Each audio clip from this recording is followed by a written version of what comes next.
Joining me now from House Energy and Commerce Committee is Congresswoman Cammack. Great to see you again, Congresswoman. Thanks for being here. I think Americans are looking at what they have gotten so far for all the $1.7 trillion in green energy spending from this president, realizing they're spending more and getting a lot less. So it doesn't make any sense. Do you think Biden, somebody in the White House, realizes this and are backing him off of this a bit? No, tone deaf is probably the best way to describe what's happening in the White House right now. Of course, everything is going up in terms of costs of goods and services, utility bills, and Americans have never been behind on their utility bills more than they have right now. And of course, we're coming into the height of winter where those costs are going to be going through the roof. So it's really discouraging that at a time when Americans are hurting and things are getting more and more expensive, they're continuing to focus on the so-called green climate agenda, which, if you just look at the numbers, it will cost us $7.7 trillion in loss of GDP by 2040. That's about $83,000 per family over that span of time.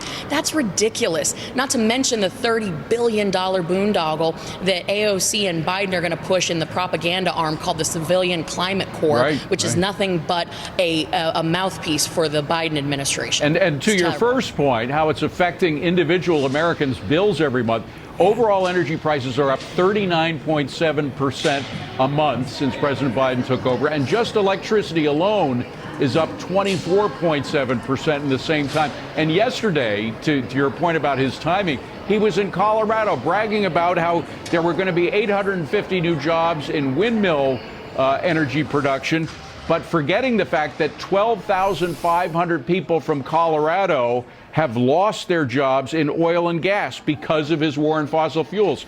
So they're still in the lurch about 12,000 jobs. Yeah, exactly. And they just had a terrible jobs report, David. I mean, everything is working against the Biden administration right now. And really, it is their fault. They have put themselves in this position, not to mention the fact that they have regulated the oil and gas industry essentially into oblivion. It is so difficult now for domestic producers to do anything because this administration has tied their hands behind their back. Let us not forget that our strategic petroleum reserve is at its lowest levels ever, which is a national security risk.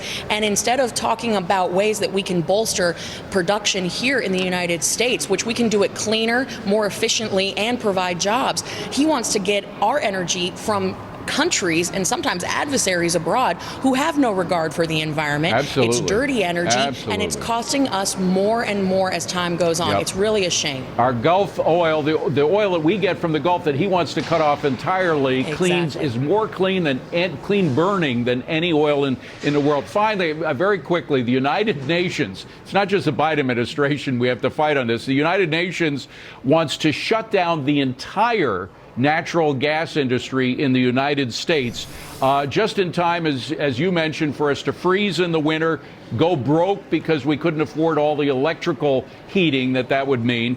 Why are we still paying money to the United Nations when they're actually calling for our demise as a nation? It baffles my mind why we are still continuing to fund the very organization that puts us last and that puts all of our nations who contribute so much in terrible situations. Let us not forget that India and China are massive polluters. They don't abide by any of the regulations put forward by the UN. And it's, again, just another example of the double standard, because every single one of those individuals representing the UN and those nations will show up in private jets. And they want to tell us that we have to, and just cut back. Just like President Obama, they'll turn up their thermostat to 85 and not worry about it for the winter. Congresswoman, thank you very much. Appreciate you being here.